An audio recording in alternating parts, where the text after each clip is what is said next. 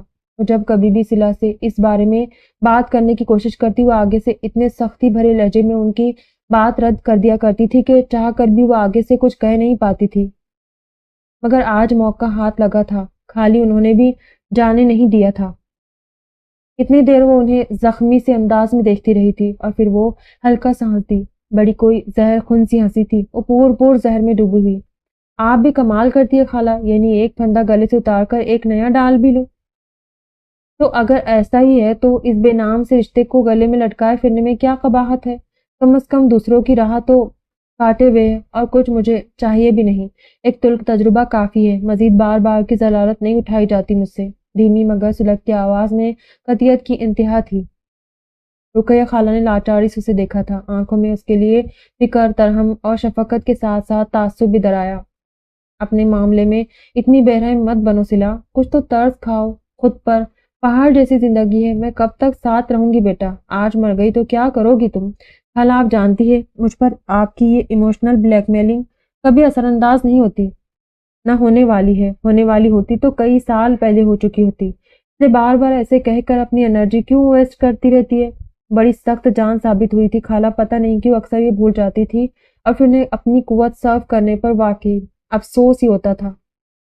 اپنا نہیں تو شہیر کا ہی سوچ لو۔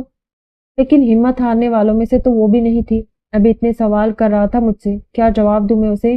جب تمہارے پاس اس کے سوالوں کے جواب نہیں تو تم جتنی بھی سر توڑ کوشش کر لو، اپنا آپ مار لو، مگر باپ کی کمی سے جو خلا اس کی زندگی میں ہے وہ اپنی جگہ قائم رہے گا۔ اسی لیے کہتی ہوں بیٹا، اسی کا سوچ لو، جان چھڑواؤ اس عذاب سے، اور کوئی اچھا لڑکا دیکھ کر شادی کر لو۔ شہیر کو بھی باپ مل جائے گا، اور تمہیں بھی ایک اچھا اور ہمدرد ساتھی جو تمہاری قدر کرے گا۔ وہ خلاؤں میں خوابوں کے محل تعمیر کر رہی تھی۔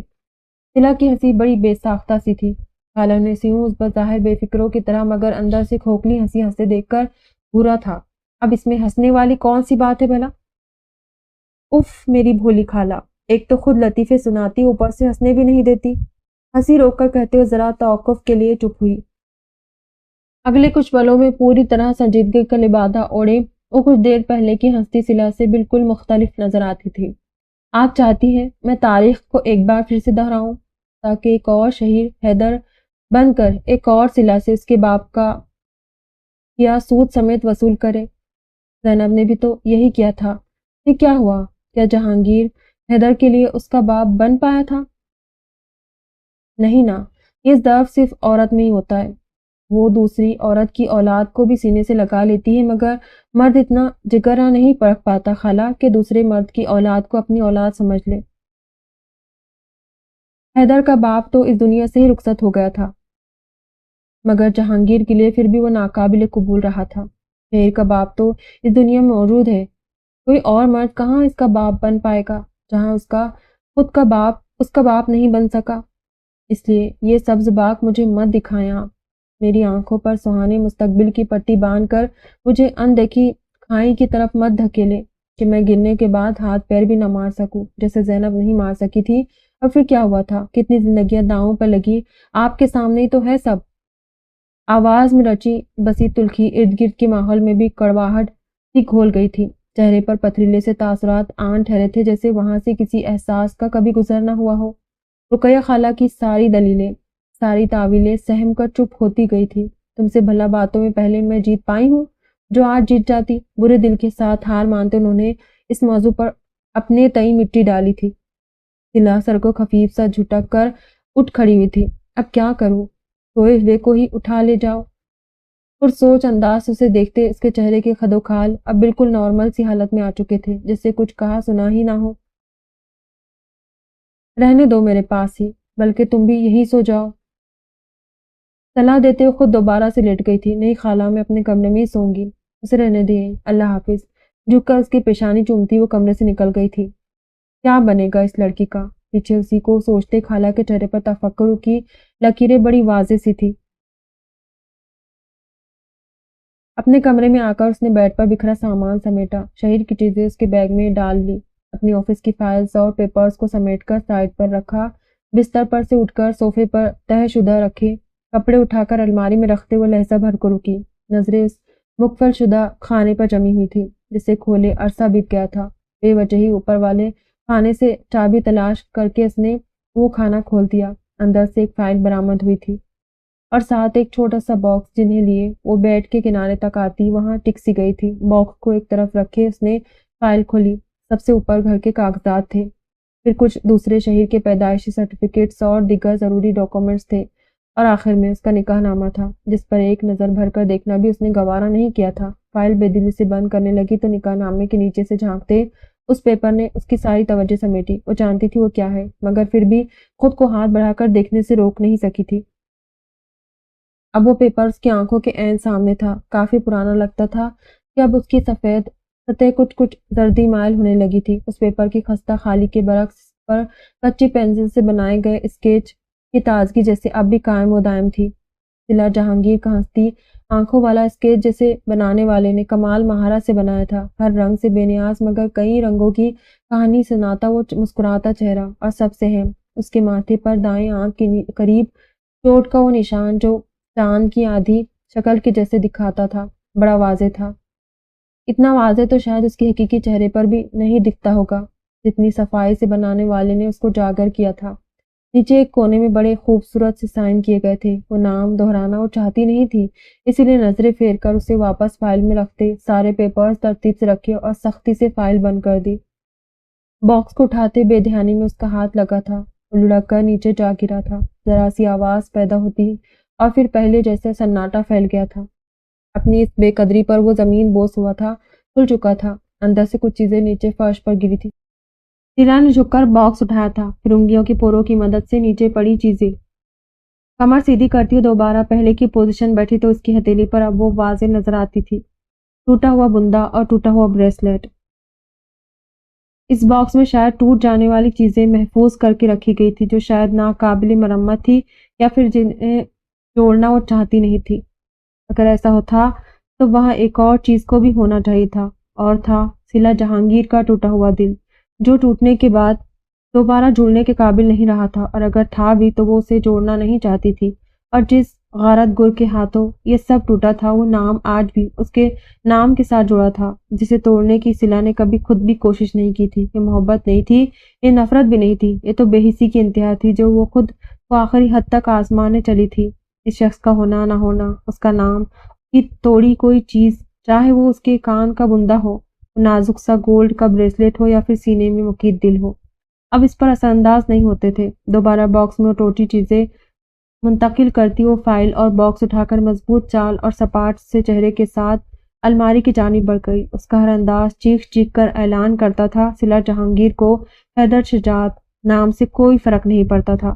کچھ لوگ ہماری پرسکون شان سی زندگی میں کسی آندھی طوفان کی طرح آن وارد ہوتے ہیں اور پھر ہر طرف خاک کا غبار کا تباہی کا منظر پیش کرتے چپکے سے نکل بھی جاتے ہیں، پیچھے کی زب و حالی کو کبھی نہ دیکھنے کے لیے۔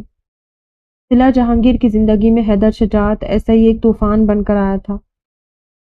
یہ ان دنوں کی بات تھی جب اس کی ماما کی ڈیتھ کو کچھ ہی ماہ کا عرصہ بیتا تھا۔ وہ اچھی بھلی نظر آتی تھی مگر اندر کے کھوکھلے پن نے انہیں وقت سے پہلے خالی پن کا شکار کر دیا، اور کچھ خالی پن ایسے ہوتے ہیں جو جسمانی مشینری کو بڑی جلدی ناکارہ کر دیا کرتے ہیں۔ ماں کے جانے کے بعد جہانگیر کا کروفر سے اٹھا رہنے والا سر پتہ نہیں کیوں ضلع کو جھکا جھکا سا لگنے لگا تھا۔ تانے پہلے جیسے توانا نہ لگتے تھے، شاید ان کی کرختگی و تنفر کا سارا بوجھ زینب کے ناتواں کندھے ڈھو رہے تھے۔ وہ ڈھلک گئے تو ان کی شان و تمکنیت بھی پہلے سی نہیں رہی۔ ضلع کا تھیسس چل رہا تھا اور جہانگیر ان دنوں زور و شور سے تلاش رشتہ کی مہم چلا رہے تھے۔ اکثر انہی سے واپسی پر گھر پر مہمان آئے ملتے تھے۔ وہ جی بھر کر بیزار ہوتی تھی، اتنا جلدی وہ یہ سب نہیں چاہتی تھی۔ ابھی ماں کو گزرے وقت بھی کتنا ہوا تھا جو وہ بھی باپ کو تنہا چھوڑ کر چلی جاتی، مگر یہ بات وہ چاہ کر بھی جہانگیر کو سمجھا نہیں پا رہی تھی۔ ان کے تو جیسے سر پر کوئی دھن سی سوار تھی، جیسے وہ یکلک تھی ان کے لیے کوئی بہت بھاری ذمہ داری بن گئی ہو جس سے وہ جلد از جلد بری ذمہ ہو جانا چاہتے ہو۔ ان کی طبیعت کا ایک میلان تھا، لاڈ پیار سب اپنی جگہ، مگر بعض فیصلوں میں وہ بڑی دو ٹوک پوزیشن لیا کرتے تھے جس کے آگے نہ تو کبھی زینب کی چلی تھی اور نہ ہی صلہ کی۔ یہاں تک بھی بات اس کے لیے چلو کسی حد تک قابل قبول تھی، شادی کہیں قریب ہی ہو جاتی تو کم از کم وہ کسی حد تک ان کے قریب رہ سکتی تھی، مگر اصل مسئلہ تب ہوا جب زیر غور لندن مقیم حیدر کا پرپوزل آیا۔ میرج بیورو کے ذریعے سے آنے والا یہ رشتہ اس کے لیے انتہائی تشویش کا باعث بنا تھا۔ باپ کو اکیلا چھوڑ کر اتنے دور جانا یہ خیال ہی مشکل ترین تھا۔ وہ اپنے باپ کی اکلوتی اولاد تھی، اب اگر وہ بھی اتنے دور جا بستی تو وہ تو بالکل اکیلے ہی رہ جاتے، مگر کہا جاتا ہے نا بیٹیوں کے نصیب کھول کر کس نے دیکھے ہوتے ہیں۔ اگر دیکھے جا سکتے تو جہانگیر مراد اپنے ہاتھوں سے اپنی دل عزیز بیٹی کو اس دشت ظلمت میں کبھی نہ دھکیلتے۔ جہانگیر مراد چاہتے تھے وہ ایک بار حیدر سے خود مل سکے۔ اس کے پیرنٹ دوبارہ آ چکے تھے، صلہ ان سے بھی مل چکی تھی، وہ فیملی ہر لحاظ سے پرفیکٹ معلوم ہوتی تھی، چھوٹا سا خاندان، عرصہ دراز سے لندن میں سیٹل، حیدر ان کی اکلوتی اولاد تھا، وہ اس سے کافی شاپ پر ملی تھی، پورا اعتماد سی۔ صلہ جہانگیر اس دن پتہ نہیں کیوں بار بار نروس ہو رہی تھی، حالانکہ یہ اس کی ذات کا خاصا نہیں تھا، مگر سامنے بیٹھے شخص میں کچھ تو ایسا تھا جو اسے پورا اعتماد رہنے کی راہ میں حائل ہو رہا تھا۔ شاید اس کی شخصیت کا طلسم تھا یا فقط اس کی آنکھوں کی مقناطیسیت تھی، مگر اس کے سرسری سی نگاہ بھی عجیب طرح کی گہرائی لیے ہوئے تھی۔ اس دن اس نے بلیک ٹو پیس زیب تن کر رکھا تھا اور بلیک کپڑوں میں اس کے بھورے بال کچھ اور بھی نمایاں لگتے تھے۔ بھورے بال، بھوری آنکھیں اور سرخ و سفید رنگت کے ساتھ پہلی نظر میں فارنر ہی لگتا تھا۔ مردانہ وجاہت کا اگر کوئی پیمانہ تھا تو حیدر شجاعت اس پر پوری طرح سے پورا اترتا تھا۔ اس کے برعکس صلہ نے وائٹ کلر کا سوٹ پہن رکھا تھا جس پر گلابی رنگ کے دھاگے کی کڑائی ہوئی تھی، گلابی رنگ کے اسکارف میں اس کی گندمی رنگت نکھری سی لگتی تھی۔ کافی آرڈر کر کے اس نے گلا کھنکار کر جیسے بات کا آغاز کرنا چاہا۔ آئی تھنک ہمیں بات کر لینی چاہیے۔ اتنی دیر سے اس کافی شاپ کے در و دیوار دیکھ دیکھ کر مجھے اس کا انٹیریئر بھی حفظ ہو گیا ہے۔ دونوں ہاتھ میز کی سطح پر جمائے باہم مٹھی کی صورت جکڑ کر وہ تھوڑا آگے کی جانب ہو کر بیٹھا تھا، چہرے پر بے زر سی بالکل سادہ اور رسمی سی مسکراہٹ تھی۔ صلہ نے ذرا بھر پہلو بدلا، اتنا اسٹریٹ فارورڈ انداز اور ڈائریکٹ گفتگو شاید وہ توقع نہیں کر رہی تھی۔ وہ ایک دم سے یوں کہے گا، آپ کو کچھ پوچھنا ہے یا کوئی بھی بات جو آپ کہنا چاہیں تو کہہ سکتی مس صلہ۔ اب کی بار آواز میں نرمی کا تاثر بڑھا تھا۔ نہیں، بنا سوچے سمجھے جس تیزی سے اس نے کہا تھا، حیدر نے رک کر اس کی جانب دیکھا تھا، فرصت سے دیکھا تھا جو اسے جزبز کرنے کو کافی تھا۔ اپنے آپ پر بلا وجہ ہی غصہ آنے لگا جسے فی الوقت وہ پی گئی۔ میرا مطلب ہے پوچھنے لائق تو ایسا کچھ نہیں ہے، پاپا چاہتے تھے ہمیں ایک بار مل لینا چاہیے تو بس۔ دراصل میں نے کبھی سوچا نہیں تھا اس طرح اتنے دور کہیں اس طرح سے کوئی بات چل نکلے گی۔ میری ماما کی ڈیتھ کے بعد میں بھی اتنا دور چلی گئی تو ان کا کیا ہوگا کہ باروں پرسکون اور قدر پر اعتماد سے لگتی تھی۔ لہجے میں فطری سی اداسی اور فکر مندی تھی۔ باپ کے لیے آہستہ آہستہ اس کی ہچکچاہٹ دور ہوتی جا رہی تھی۔ ٹھیک ہے، وہ پہلی بار اس طرح کسی سے مل رہی تھی اور پھر گھر سے دور ایک کافی شاپ پر، مگر اس کا مطلب ہرگز نہیں تھا کہ وہ کوئی ڈری ہوئی دبو سی لڑکی تھی۔ اس کی بات پر حیدر نے ہلکا سا سر ہلایا تھا۔ ویٹر کافی سرو کرنے لگا تو وہ خاموش ہو گیا۔ آپ کی بات اپنی جگہ صحیح ہے، لیکن آئی پرومس میں آپ کو آپ کے فادر سے الگ نہیں کروں گا۔ بیٹیاں تو ویسے بھی باپ کے زیادہ قریب ہوتی ہیں، میں آپ کو ان سے دور نہیں کروں گا۔ آپ ہمیشہ ان کے ساتھ ہی رہے گی، اور میری اس بات کا کیا مطلب ہے یہ آپ کو وقت بتائے گا۔ عام سے انداز میں نرمی سے کہہ رہا تھا، جیسے اسے ڈھارس دے رہا ہو، نئے بننے والے تعلق کے ساتھ پچھلے تعلقات جوڑے رکھنے کا عندیہ دے رہا ہو۔ صلہ ہلکا سا مسکرا کر کافی کا مگ اٹھا چکی تھی۔ کچھ دیر تک خاموشی رہی۔ صلہ وہاں موجود ہر چیز کو دیکھ رہی تھی سوائے سامنے بیٹھے شخص کو چھوڑ کر۔ صلہ، مجھے آپ سے کچھ کہنا ہے۔ کافی کا سپ لیتے مگ واپس رکھتے وہ جیسے بہت سوچ سمجھ کر بول رہا تھا۔ صلہ کے ہاتھوں کی گرفت مگ پر کچھ اور بھی سخت ہوئی تھی۔ آپ اس کی طرف دیکھتے ہوئے رکا، کچھ متذبذب سا، پھر ہلکا سا مسکرا دیا۔ آپ انکار مت کیجیے گا۔ اور وہ جو بہت توجہ سے سن رہی تھی چہرے پر پھیلتے گلال کے ساتھ نظریں چرا گئی۔ آئی نو یہ آکورڈ سا لگتا ہے آپ سے اس طرح سے کہنا، مگر آپ سے شادی میرے لیے زندگی موت کا مسئلہ بن گئی ہے۔ سلا نے کچھ چونک کر اس کی جانب دیکھا تھا، جو اسے دیکھتا اب بھی دھیما سا مسکرا رہا تھا، مگر پھر بھی کچھ تو تھا اس کے لب و لہجے میں جو عجیب تھا، ناقابل فہم تھا۔ جی میں اپنے پیرنٹس کی اکلوتی اولاد ہوں۔ مما کا بس نہیں چلتا تھا، وہ بچپن میں ہی میری شادی کر دیتی۔ پچھلے 2 سال سے کوئی 50 رشتے تو مجھے دکھا چکی ہے، مگر میں ہر بار دامن بچا کر نکل جاتا تھا۔ مما اپنے ارادوں میں کبھی کامیاب نہیں ہو سکی، مگر اس بار میں خود بھی چاہتا ہوں وہ کامیاب ہو جائیں۔ مما نے مجھے صرف آپ کی ایک بار تصویر دکھائی تھی، آپ کی صرف ایک جھلک دیکھ کر مجھے لگا جیسے آپ ہی ہے جو میری زندگی کا حصہ بن کر اسے اور خوبصورت بنا سکتی ہے۔ دھڑکتے دل کے ساتھ اسے بولتے سن رہی تھی، جو کافی اچھی اور صاف اردو بولتا تھا اور اپنے خیالات کے اظہار میں کسی پس و پیش کا شاید بالکل قائل نہیں تھا۔ سلا جواب میں کچھ کہنا تو دور ٹھیک سے مسکرا بھی نہ سکی، مگر اس کے دل و دماغ کی کوری سلیٹ پر اس کی زندگی میں آنے والے اس پہلے شخص کا اظہار پسندیدگی بڑا گہرا تاثر چھوڑ کر گیا تھا۔ اگلے 2 دن وہ اس کے کرشمہ کے زیر اثر رہی تھی اور تیسرے دن جہانگیر مراد کے پوچھنے پر اس نے ہاں کر دی تھی۔ 1 ہفتے کے شارٹ نوٹس پر ان کی شادی آنن فانن طے پائی۔ وجہ تھی حیدر کے پیرنٹس کو واپسی کی جلدی تھی۔ حیدر ابھی کچھ ہفتے یہی رہنے والا تھا اور وہ چاہتے تھے یہ نیک کام بھی جلد از جلد پائے تکمیل تک پہنچ جائے۔ سلور اور گرے امتزاج کی میکسی میں وہ پیاری بھی خوب لگ رہی تھی۔ ہلکی سی جویلری کے ساتھ نفاست سے ہوئے لائٹ سے میک اپ میں سجی سوری وہ معمول سے کافی مختلف مگر حسین لگ رہی تھی۔ سارا وقت وہ باپ کو دیکھ کر دھیما سا مسکراتی رہی تھی، اپنے آنسوؤں کو بہنے کی بالکل اجازت نہیں دی تھی۔ باپ کی اداسی اسے پہلے بھی ان کے مسکراتے چہرے کے پیچھے صاف نظر آ رہی تھی۔ ایسے میں خود رو کر وہ انہیں مزید غمگین ہونے سے بچانا چاہ رہی تھی۔ آج سے 1 ماہ پہلے تک حیدر نام کا اس کی زندگی میں دور دور تک کوئی نام و نشان تک نہ تھا، اور اب وہ شخص اس کے تمام جملے حقوق اپنے نام کروائے مختار کل بن بیٹھا تھا۔ یہ احساس ہر عام سی لڑکی کی طرح خوش کن تھا، مگر کئی اندیشوں میں تہہ در تہہ لپٹا ہوا تھا۔ نئی شروعات، نئے لوگ، نئے رشتے اور ان سے جڑی بہت ساری توقعات۔ اس لمحے اس کی گھبراہٹ فطری سی تھی۔ وائٹ شرٹ اور گرے 3 پیس میں جس لمحے اس کے سامنے آ کر بیٹھا وہ اپنی لامحدود سوچوں میں جکڑی بری طرح سے چونکی تھی۔ ہونک پن لیے اسے دیکھا اور اگلے ہی پل اس کی موجودگی کا احساس پا کر نظریں جھکا گئی۔ دل کی دھڑکن یک بار تیز ہوتی چلی گئی، جس کی آواز اس کے کانوں میں بھی سنائی دینے لگی تھی۔ Thank you. قطعی غیر متوقع الفاظ پر سلا نے ناسمجھی سے اس کی طرف دیکھا تھا، جو چہرے پر سجی ہلکی سی مسرور کن مسکراہٹ کی چھپ لیے اور بھی وجیہ لگنے لگا تھا۔ بالوں کو جیل کی مدد سے اچھے سے جمائے ہوئے اور تمتماتی رنگت اور کھڑے نقوش کے ساتھ پوری شان سے سامنے بیٹھا تھا، میرے لیے ہاں کرنے کے لیے۔ اس کے کہنے پر ہلکی سی جھینک کا شکار ہوتی ہوئی نظریں جھکا گئی تھی۔ مجھے یہ اتنا آسان نہیں لگتا تھا، مگر آسان ہوتا گیا۔ میں بہت خوش ہوں، اور نہ بھی کہتا تو بھی اس کے ہر انداز سے اس کے اطمینان و سکون کا پتہ چلتا تھا۔ آنکھوں سے پھوٹتی چمک گماز تھی، جیسے کوئی بہت بڑا ہدف حاصل کر لیا ہو۔